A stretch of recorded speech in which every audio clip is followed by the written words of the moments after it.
Hello, hello!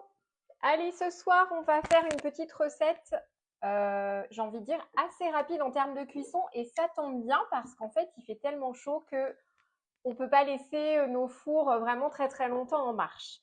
Donc, on va faire des petites pizzas. Je vous montre dans le moule tarte renversée.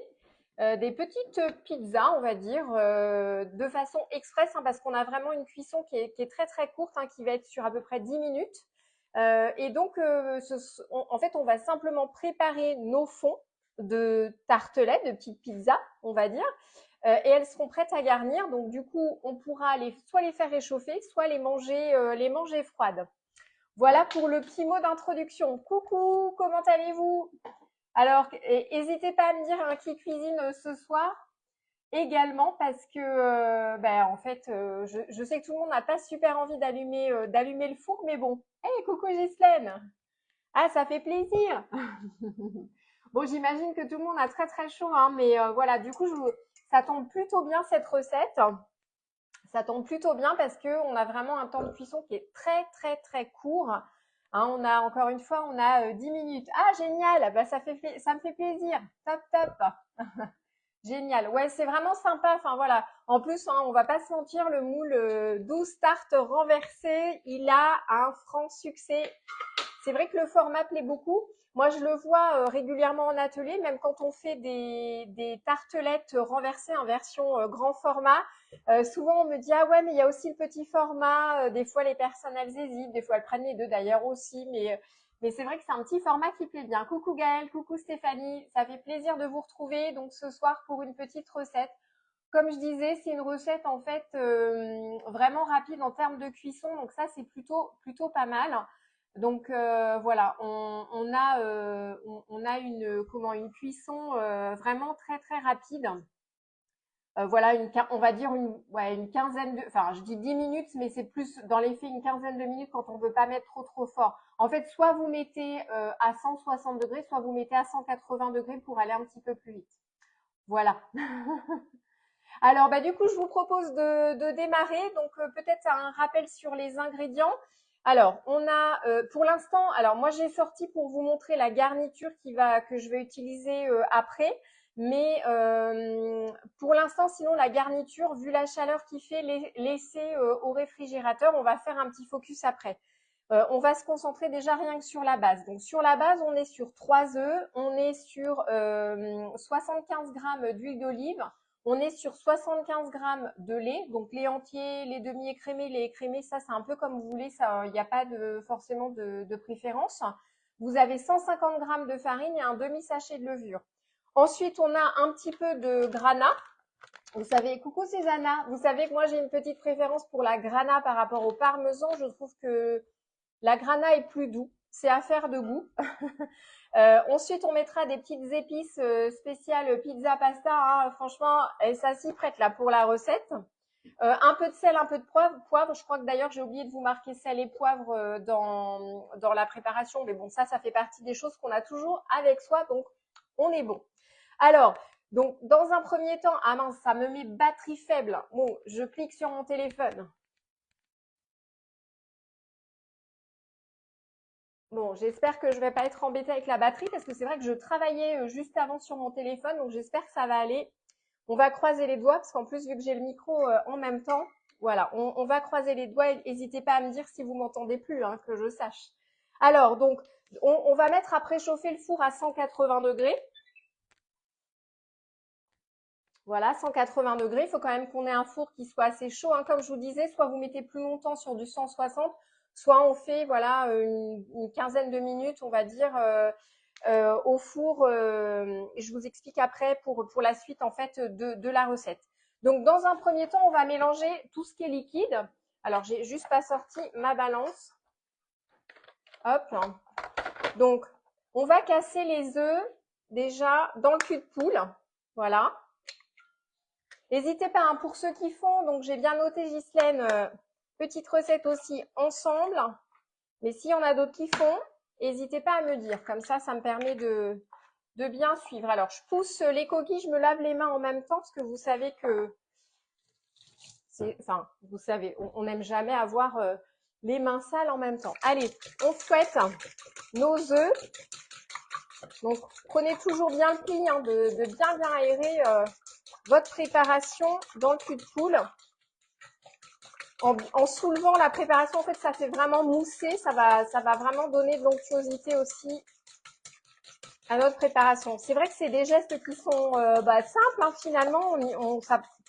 Ça paraît assez évident, mais je sais que des fois, on est un peu pressé. Alors, on oublie un peu cette étape assez charnière.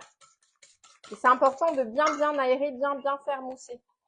Ensuite, vous mettez donc sur la balance et vous allez rajouter 75 g de lait.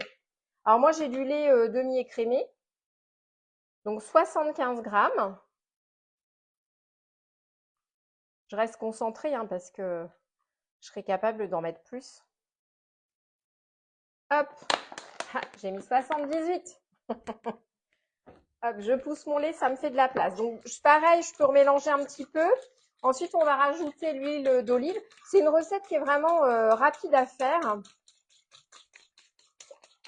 Donc ça, c'est plutôt sympa. Ensuite, on va rajouter du coup l'huile d'olive. On est aussi sur 75 g hein, d'huile d'olive. Hop. Ça va, c'est des petites quantités. Allez, encore un petit gramme. Ghislaine, n'hésitez pas à me dire hein, si je vais trop vite. Hein. Donc, on mélange bien. Donc, nos 3 œufs, notre lait et notre huile. 75 g de lait, 75 g d'huile. Ensuite, on va rajouter du coup la grana. Donc, la grana, on est sur 50 g à peu près. Donc, grana ou parmesan, hein, faites aussi selon vos goûts. Hein. Donc, 50 g. Ah. Est-ce que je vais avoir 50 g? Non, je vais avoir 40.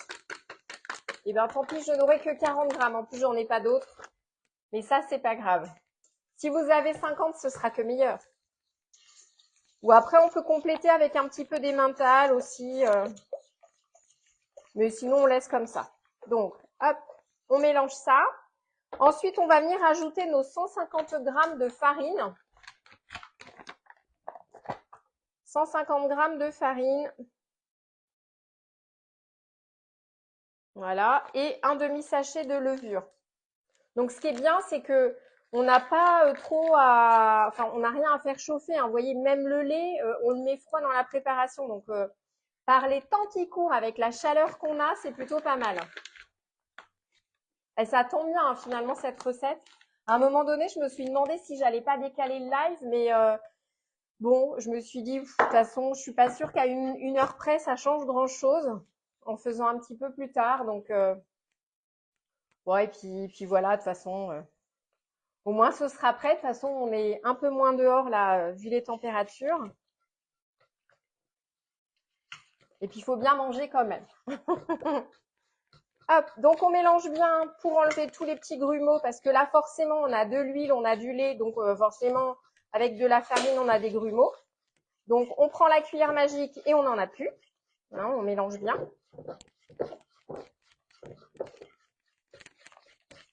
Et ensuite, on va rajouter notre sel, notre poivre et nos épices. Ça, ce sera vraiment pour la base. N'hésitez pas, hein, si vous avez des questions en commentaire, tout comme pensez à partager le live hein, sur vos pages respectives. Faites-moi voyager, vous avez le droit. Si vous voulez. Hein. Hop. Donc, je mélange bien. Ensuite, voilà, je vais rajouter les épices. Alors, les épices pizza pasta, c'est un peu selon comment on aime. Nous, ici, on aime bien quand c'est un peu relevé. Donc, on peut mettre l'équivalent de 2 cuillères à soupe.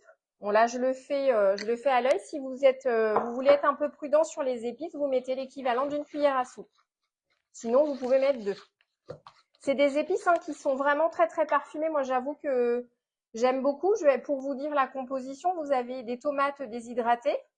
Vous avez de l'ail, vous avez de l'origan, vous avez du piment, basilic, thym et romarin.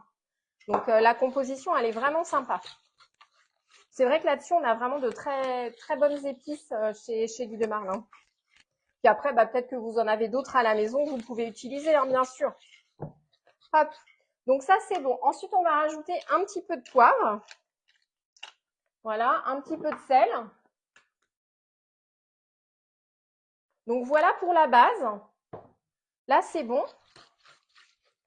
Si vous vouliez mettre un petit peu dans la base, hein, vous pouvez mettre un petit peu de bacon, des petits morceaux de tomates confites, un petit peu de lardon. On peut. En soi, on peut. Alors, les lardons, il faudrait les faire pré-cuire parce que vu qu'on a un temps de cuisson qui n'est pas très très long,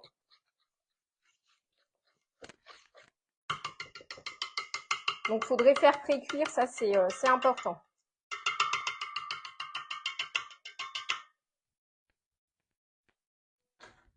Est-ce que ça va, Ghislaine, de votre côté? Dites-moi si c'est OK.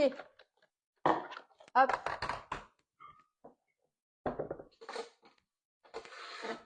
Et après, du coup, là, notre base, elle est terminée. Je regarde si mon micro marche toujours. Ouais, c'est bon. Notre base, elle est terminée.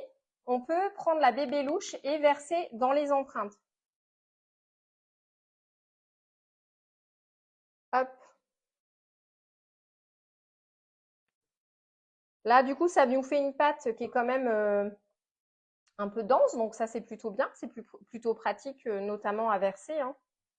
Même si j'en mets à côté, comme là, je suis en train de le faire, c'est pas grave. On prendra la petite spatule coudée pour racler, hein. Ça, vous savez, c'est pas un problème, hein. Faire de la cuisine, c'est ça aussi. Hop. C'est vrai que la pâte, elle est belle. Bon, en tout cas, j'espère que vous êtes en forme et que vous n'avez pas eu trop chaud là sur le week-end parce qu'en plus, on va pas se mentir, ça va continuer. Coucou Brigitte, ben comment ça, tu es en retard? T'inquiète pas. Pas de souci, j'espère que tu vas bien aussi. Hop. Donc là, la recette, elle est calibrée pour les 12, hein. Si vous vouliez en faire que 6, vous avez le droit, hein. Vous savez, c'est pas un problème ça, hein.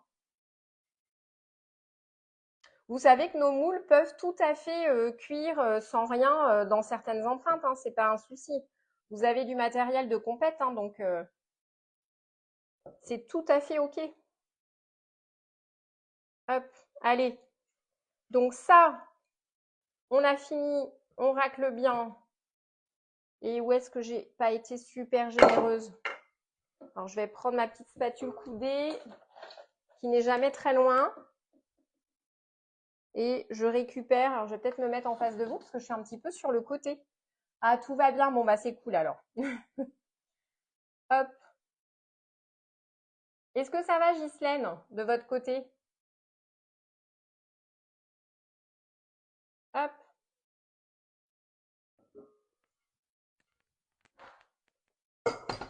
Ces petits fonds de tartelette, là, vous pouvez très bien vous dire, bah tiens, ça tombe bien en plus. Il va faire encore très très chaud sur les prochains jours. Donc, en effet, je fais bien les 12. Et du coup, ça me permettra voilà, d'avoir des fonds de pâte prêts. Donc ça, c'est chouette parce qu'en fait, on va mettre la toile de cuisson puis je vais vous expliquer comment ça marche. Impec, super. Je vais vous expliquer comment ça va marcher pour la suite parce que bah là, il nous reste encore la garniture hein, quand même à mettre. Mais du coup, ça vous permet d'avoir des fonds qui sont prêts, notamment pour la semaine, pour éviter d'avoir un four à rallumer trop longtemps. Donc ça, c'est le gros avantage aussi de ce type de recette. Alors, je prends une toile de cuisson que je mets dessus. Alors là, bon, vous étonnez pas, j'ai pris une avec des motifs, mais c'est quelle que soit votre toile de cuisson, que vous ayez la normale ou une avec motif, en soi, la finalité reste la même, hein, ça va au four. Donc là, ce que je fais, c'est que je vais mettre ma plaque hop, au four. Donc là, on est parti plutôt pour une quinzaine de minutes, hein. Je vous disais tout à l'heure, je vous avais dit 10 minutes, mais c'est plutôt 15, autant pour moi, de mémoire. Donc on est parti sur une quinzaine de minutes. Après, vous adaptez hein, comme toujours avec votre four. Vous regardez au bout des 15 minutes si c'est assez cuit, si ça nécessite de recuire encore un tout petit peu pour dorer. Pensez à enlever la toile de cuisson pour que du coup, on finisse de faire dorer quelques minutes avant. En général, je vous dis toujours 5 minutes avant, vous retirez la toile de cuisson pour enlever le surplus d'humidité qui est resté en fait entre la toile de cuisson et du coup votre préparation. voilà, ça permet d'enlever cette humidité qui va être concentrée là et d'assécher, finir d'assécher. Mais l'avantage, c'est que ça aura vraiment gardé vos petites préparations, vos petites pizzas, fond de pizza, on va dire, ultra moelleux, le fait d'avoir mis la toile de cuisson. Et surtout, le gros avantage, c'est qu'en poussant, le fait d'avoir la toile de cuisson, eh bien, ça va pousser de façon homogène et parce que sinon la levure, hein, vous savez, ça peut pousser un peu n'importe comment. Enfin, en tout cas, un muffin, ça peut bomber. Donc là, ça évite ça. Mais pensez bien à enlever quelques minutes avant pour, voilà, finir d'assécher et dorer un petit peu votre préparation. Une fois que c'est cuit, donc vous sortez vos fonds, vous les démoulez. Vous pouvez les démouler tout de suite hein, sous l'effet de la chaleur. Et ensuite, eh bien, vous allez garnir. Alors ça, c'est vrai que préférentiellement, faites-le au moment de manger, sinon vous allez rallumer un petit peu votre four. Donc ensuite, je vous ai dit dans les préparations, vous pouvez mettre un petit peu de sauce tomate dans le fond, dans le creux du coup des petites pizzas, un petit peu de sauce tomate et après vous allez garnir. En l'occurrence, moi j'ai prévu un petit peu de mozzarella, donc je vais couper ma mozzarella en petits dés. J'ai prévu des petits émincés de poulet, pareil que je vais mettre dans ma garniture et j'ai prévu des olives que je vais couper aussi et j'irai chercher un petit peu de basilic au jardin. Donc en fait, je vais vraiment garnir sur un deuxième temps ma préparation. Et donc, si votre four il est encore chaud, eh bien vous n'avez pas à remettre à chauffer. Vous allez sous l'effet de la chaleur du coup de votre four, eh bien faire réchauffer un petit peu votre préparation. C'est vrai que par cette chaleur-là, on va pas se mentir, on n'a pas envie de faire méga chauffer nos préparations. Donc du coup, sous l'effet de la chaleur du four, c'est juste bien parce que ça va, typiquement ma mozzarella, ça va la ramollir un peu. Mes petits émincés de poulet ou vos dés de jambon, ça va vous permettre de les réchauffer un petit peu, ainsi que les autres préparations. Et si vous voulez manger par contre très chaud, vous pouvez rallumer un petit peu votre four, hein, bien sûr. Là, c'était vraiment la petite recette un peu tips avec la chaleur pour l'ajuster par rapport au fait qu'on n'a pas envie forcément d'avoir une chaleur supplémentaire dans la maison.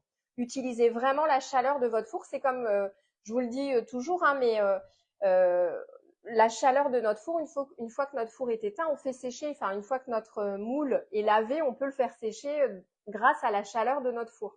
Donc ça, c'est le gros avantage. Et là, en effet, sur cette recette, vous allez pouvoir soit du coup vraiment finir de chauffer votre fond de tartelette grâce à la chaleur du four, ou alors voilà, si vous avez envie ou si c'est pour dans 2 heures hein, parce que vous n'avez vraiment pas faim, que vous allez manger tardivement, eh ben aucun problème, vous remettez du coup, vous démoulez vos tartelettes, vous les mettez sur une toile de cuisson, vous mettez votre garniture et vous repassez 5-10 minutes au four du coup vos petites pizzas. Mais si vous voulez pas rallumer votre four, eh bien une fois que c'est cuit, vraiment vous garnissez, vous mettez au four parce que votre four il est encore chaud, donc c'est royal. Autant en profiter. Vous connaissez du coup toutes les petites astuces de ces pizzas avec four rallumé ou four éteint. Voilà, donc ça c'est plutôt sympa. Coucou Céline. C'est plutôt sympa et voilà, petite astuce. C'est vrai qu'hier en atelier, on a fait aussi une recette sans cuisson, donc ça c'est plutôt pas mal. Hein. C'est vrai qu'à cette période-là, franchement, ça je vous en repartagerai. On refera des petits lives comme ça avec des petites astuces de recettes sans cuisson selon la chaleur des prochains jours. Alors la semaine prochaine, je ne sais pas trop encore ce que je vais vous proposer, parce que j'ai une semaine très très chargée. En plus, le week-end prochain, on fait l'anniversaire de Léane, de ma fille. Donc du coup, j'ai pas mal de choses. Donc je suis pas certaine de vous proposer des lives dans la semaine, mais par contre, je ferai peut-être des petites vidéos de ce que je fais parce que je risque d'enchaîner entre mes moments de comment dire mes moments on va dire libres et mon travail, donc je risque pas mal d'enchaîner, mais j'essaierai de vous faire peut-être des vidéos parce que vraiment je suis pas sûre de pouvoir honorer des lives. En plus j'ai une réunion d'équipe aussi la semaine prochaine, donc ça risque d'être assez chargé. Voilà, mais en tout cas, quoi qu'il en soit, la semaine d'après, je vous prévoirai justement de façon certaine un petit live avec des recettes sans cuisson. Je pense que ça peut être très sympa. Enfin, dites-moi en commentaire si ça vous fait envie, hein. Ou si vous avez d'ailleurs envie qu'on travaille un moule en partie, un ou plusieurs moules en particulier, n'hésitez pas à me laisser dans les commentaires ce que vous aimeriez. Comme ça, moi, ça peut être aussi inspirant, hein, parce que vous savez que j'ai toujours plein d'idées, mais peut-être que mes idées sont pas les mêmes que les vôtres et que vous aimeriez qu'on fasse des choses ensemble. Donc voilà, n'hésitez pas, hein, c'est aussi tout l'objet de nos petits lives. Voilà. Ça marche. Bah écoutez, en tout cas, voilà, je vous laisse partager par la suite, hein, sous la vidéo vos réalisations. Et puis comme d'habitude, de toute façon, je repartage sur le groupe, je repartage aussi sur ma chaîne YouTube. Voilà, tous les contenus restent disponibles. Super. Et puis en privé, vous savez que je reste toujours joignable aussi. Bien, et bien écoutez, je vous souhaite une excellente soirée. Donc je vous ferai la petite photo quand la réalisation de mon côté sera finie de cuire et que j'aurai fait la garniture, hein, je vous partagerai tout ça. Et puis bah, sur ce, je vous souhaite une excellente soirée et puis une très belle semaine en perspective et surtout, hydratez-vous. Allez, ciao, ciao! Yeah!